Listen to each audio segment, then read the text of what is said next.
Chapter 7, Long-Term Assets. In this video, we'll be discussing the major types of intangible assets. Remember, intangible assets have no physical substance. Assets in this category include patents, trademarks, copyrights, franchises, and goodwill. Remember, they lack physical substance, but they can be of major value to a company, and their existence is often based on a legal contract. You can acquire an intangible asset in one of two ways.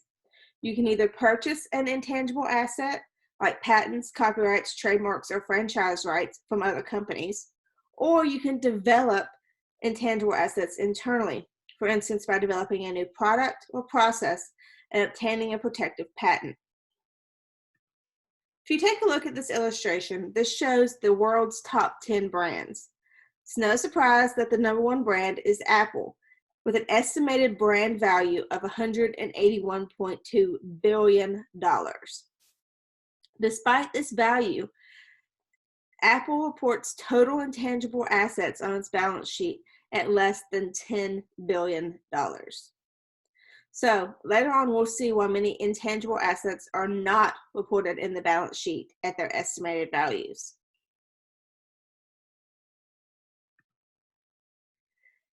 If you purchase an intangible asset from another company, you record it at their original cost plus all other costs, such as legal fees, necessary to get the asset ready for use. This is a very similar approach to what we saw in L071 of how to record the purchase price of property, plant, and equipment. However, if an intangible asset is developed internally, you need to expense on the income statement most of the costs for internally developed assets, intangible assets, in the period in which the cost occurs. So the research and development costs incurred in developing a new product or process are not recorded as an intangible asset in the balance sheet. Instead, they're expensed directly on the income statement. And the reason for that is it's difficult to determine the portion of those expenses that benefits future periods. Sometimes research and development costs are incurred and nothing ever comes out of it. No new patent or trademark or anything comes out of it. So you can't include that as an asset because it doesn't hold a future benefit. Patents. Patents is the first of the intangible assets that we will discuss. A patent is an exclusive right to manufacture a product or to use a process. The U.S. Patent and Trademark Office grants this right for a period of 20 years. When you purchase a patent from another company, you capitalize the purchase price plus any legal and filing fees.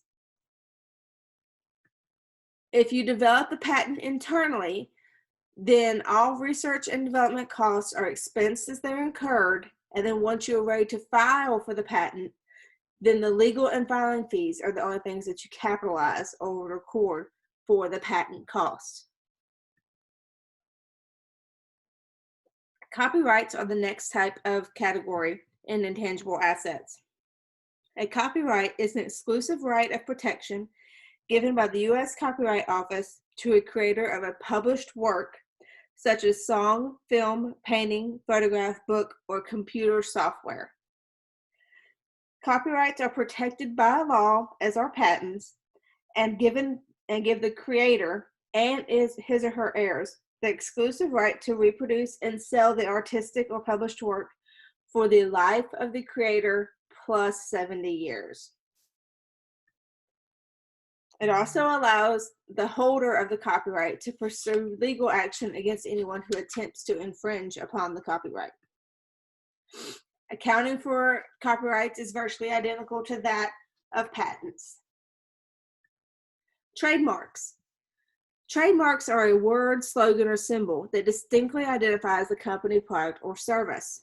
Think about the Nike swoosh or the Apple, things like that. Those are trademarks. A firm can register a trademark with the U.S. Patent and Trademark Office to protect it from use by others for a period of 10 years. The registration can be renewed an indefinite number of 10-year periods. So it has, in essence, an intangible asset whose useful life can be indefinite. So imagine if you're working at that office at Apple, you've got that 10-year date circled in red, tattooed on your body, something, because if they don't file for renewal on that trademark at that 10-year date, somebody else could trademark it because it has expired. You need to capitalize all legal, registration, and design fees, but any advertising costs are expensed as incurred. So for example, with Apple, the legal and registration fees and the design fees of the Apple logo all would be capitalized. But then any advertising costs, ads that are run on TV or anything that show that Apple, those are just advertising costs that need to be expensed. Franchises. Subway, McDonald's, and Starbucks are 3 of the world's largest franchises. Many popular businesses are set up as franchises. These are local outlets that pay for the exclusive right to use the franchise or a company's name and to sell its products within a specified geographical area. So those McDonald's that you see, they may have a little sign in the window that says owned and operated by such and such. Yes, they are a McDonald's, an official McDonald's, but they are a franchise. They are a local place owned by an individual that has the right to sell McDonald's in that area. To accord a franchise, you record the initial fee as an intangible asset. The person has to pay a large fee normally to have the right to be in McDonald's. So that fee would be the intangible asset that's recorded. In addition, some companies require periodic payments to the franchisor. So if the McDonald's owner has to pay an annual fee to remain a McDonald's, that annual fee would be expensed. Lastly, goodwill. Goodwill is often the largest and most unique intangible asset on the balance sheet. Goodwill is only recorded when one company buys another company. Goodwill is recorded by the acquiring company for the amount paid for the purchase price that exceeds the fair value of the acquired company's assets. So you're looking at net assets. So if company A buys company B, you're looking at company B and trying to determine the net assets, which would be assets minus liabilities. So the net assets. Sometimes companies pay more. Company A may have paid more to buy company B than their net assets were. Why would a company do that? For example, maybe they're moving to a new market location and they want, instead of starting fresh, they want to buy our company in that location.